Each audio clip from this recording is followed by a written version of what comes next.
Hello everyone, Vic here with PhoneArena, and today we have a brand new 1 versus 1 camera comparison, this time with the brand new Motorola Edge Plus, and we'll be comparing it against the iPhone 11 Pro Max. We'll be comparing the camera, the video recording, and portrait mode, everything. And let's start with the front camera. As you can see right here, I'm recording on both phones in my hands. They're handheld, no extra gimbals. This is how they look in terms of stabilization as I'm walking. And I can see right away some difference in the colors. But first, let me tell you that the iPhone actually supports 4K resolution on the front camera, while the Motorola Edge Plus maxes out at 1080p resolution. So the iPhone looks a little bit crispier with a little bit sharper detail. Next up, we'll also look at a few selfies and images from the main camera. So let's continue. So here you have a photo taken with the front camera on the Motorola Edge Plus and the iPhone 11 Pro Max. And yes, the one from the Motorola is not in focus. And we tried taking a few photos and this happened quite often. So we wanted to start by highlighting this problem. If you are taking a lot of selfies, this might be an issue. The iPhone can take either a close-up selfie photo or a wide one, and you don't have those options on the Motorola, so the iPhone definitely has more options. Both phones also support portrait mode for selfies to blur the background, and both do a good job with this. We noticed that the Motorola tends to overexpose the photos just a bit, so they look a bit brighter than ideal.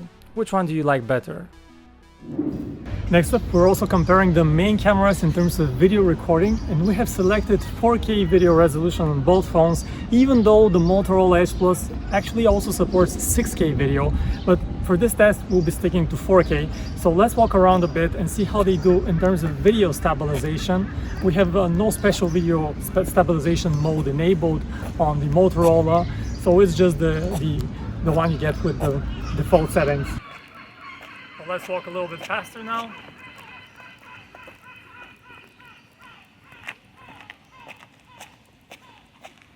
Which one is better able to stabilize the footage? Which one looks smoother? You should be able to see better, so tell me in the comments. And we'll stop right here, and next thing I'll do is we'll see how fast they focus. So I'll do is just step out of the frame and come back right here. Do it once again. Come back up, and they should be able to quickly regain the focus on my face. Once again, focus on my face and switch to the background. And once again, back to me, back to the background. And that's a quick test of the continuous autofocus on these two phones. And for this next test, we're looking at the zoom capabilities of both phones. And the Motorola Edge Plus can actually go as much as 10 times digital zoom using the main camera, and the iPhone can record at up to 6 times zoom with 4K video resolution on both phones. And now let's quickly zoom out and see how smoothly they go.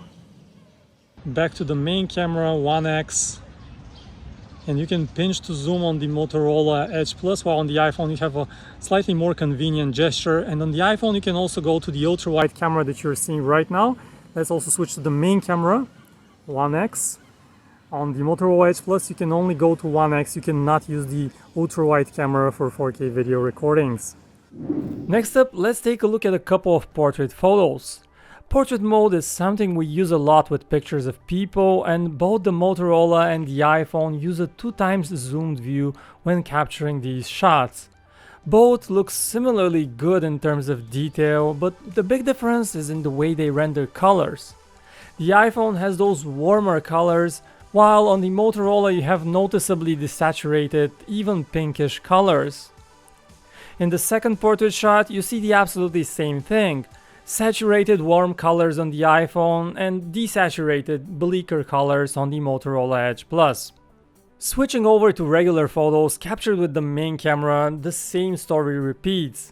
As you would expect, images captured during the day look good on both phones, but the Motorola has those less saturated, bleaker colors. In the second photo again, the photo from the Motorola has softer details and colors that are far less saturated. You can argue that the iPhone has a bit oversaturated colors though, so the truth might be somewhere in the middle.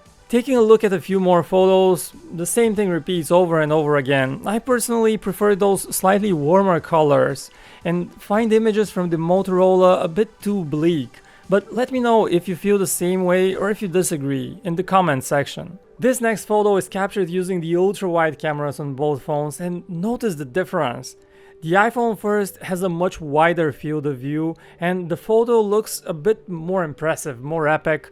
It's also about the exposure and the colors. The image from the Moto is just too dark and just doesn't have much color in it, and this round is an easy win for the iPhone.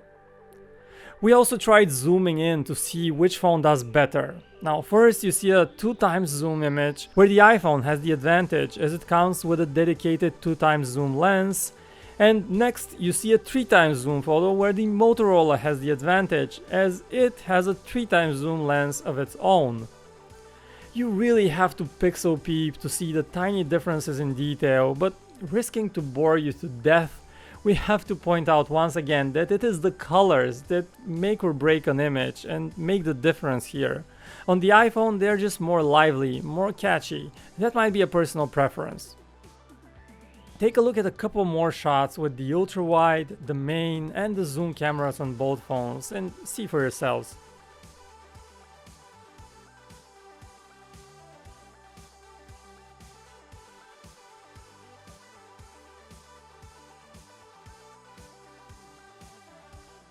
And next up we take a look at video recording during nighttime with the iPhone and the Motorola Edge Plus, and what I see right away in terms of differences is just those colors. Is you have a much more saturated and richer colors on the iPhone, and they do appear a bit truer to life, while on the Motorola colors look a bit on the bleak side. As we approach the lamps we also notice some differences in the terms of the dynamic range on both phones. Notice how that lamp right in front of me just shines way too brightly on the Motorola, while the iPhone is still able to resolve a bit of it. And let's approach this building right here. And again, you can see how the lights appear so much more pleasing on the iPhone. Next up, let's also point the camera to a darker part of the scene. The Motorola struggles a bit with the focus, so let's give it a helping hand, and with a tap to focus you're able to lock the focus here. And just walking a bit to take a look at the stabilization at night. Again, both phones are just handheld without any extra equipment. Right here we're approaching a part of the place which is very dark, and if we point towards this darker part it's hard to see barely anything on the Motorola, while on the iPhone you do get to see at least something, even though the detail is very mushy. While on the Motorola everything appears very dark. Once again, notice the difference in greenery, how it appears a bit yellowish on the iPhone. But again, the Motorola is darker, but it does have a cleaner detail. It's definitely not as grainy as the iPhone. And both phones again are recording in 4K 30 video resolution. And again here the detail on the Motorola actually appears quite pleasing and much cleaner. Starting with this photo of a bar at night, let's see how these cameras do in extreme low light conditions. First, the big advantage that the iPhone has is its automatic night mode. It makes a world of a difference, and you can see the rich color, the well-controlled light from the lamps. Everything just looks better with this automatic night mode. The Motorola, just by pressing the shutter key, captures a decent shot with a good amount of light, but it's just no match. Color appears a bit desaturated and the image lacks appeal. Switching to the ultra-wide camera for the same night shot, you see the wider field of view on the iPhone, but also it lacks detail and it appears way too dark, especially around the corners. While here, the Motorola actually has the better ultra-wide photo. Okay, now back to the main camera here, and again you see how night mode on the iPhone is a huge deal maker. This is the colorful mood of the bar that we remember, while on the Motorola, well, the image is just passable at best. In the next photo again you see a lot more color on the iPhone, and by now it's clear that the Motorola Edge Plus is not quite a match for the very best phones when it comes to low light photos. You can try to use night mode manually on the Motorola, and that takes extra effort and a long time for the capture and then for the image to process. The resulting image looks a lot better than the regular one, but we do wish the process of capturing night mode photos was faster and automatic and colors were a bit more saturated and lively. You can see a few more nighttime shots on both phones, notice the differences, and make up your mind which one you like better. And this wraps up our camera comparison between the brand new Motorola Edge Plus and the Apple iPhone 11 Pro Max.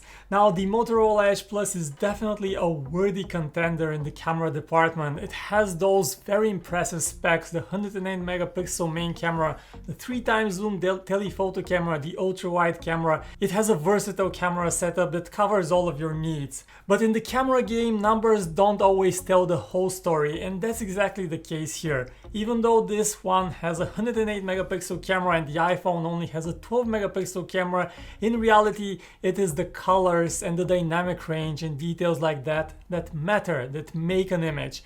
And in this case the iPhone is a little bit better with a better color reproduction. The Motorola Edge Plus is not bad in any way, but it is just a step below the top cameras out there, where you have the iPhones and the Galaxy phones and the Google Pixels for that matter.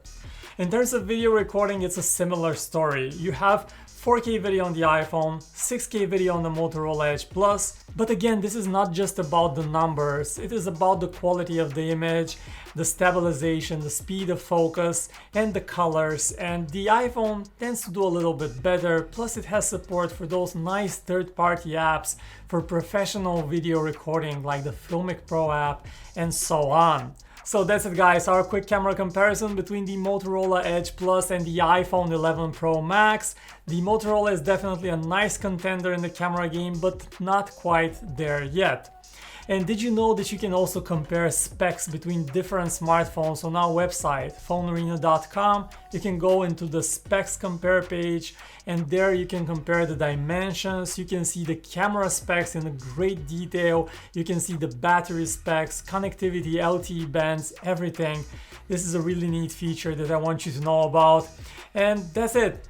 My name is Vic, thanks for watching this, hit that thumbs up button if you enjoyed it, subscribe for more, and I will see you around.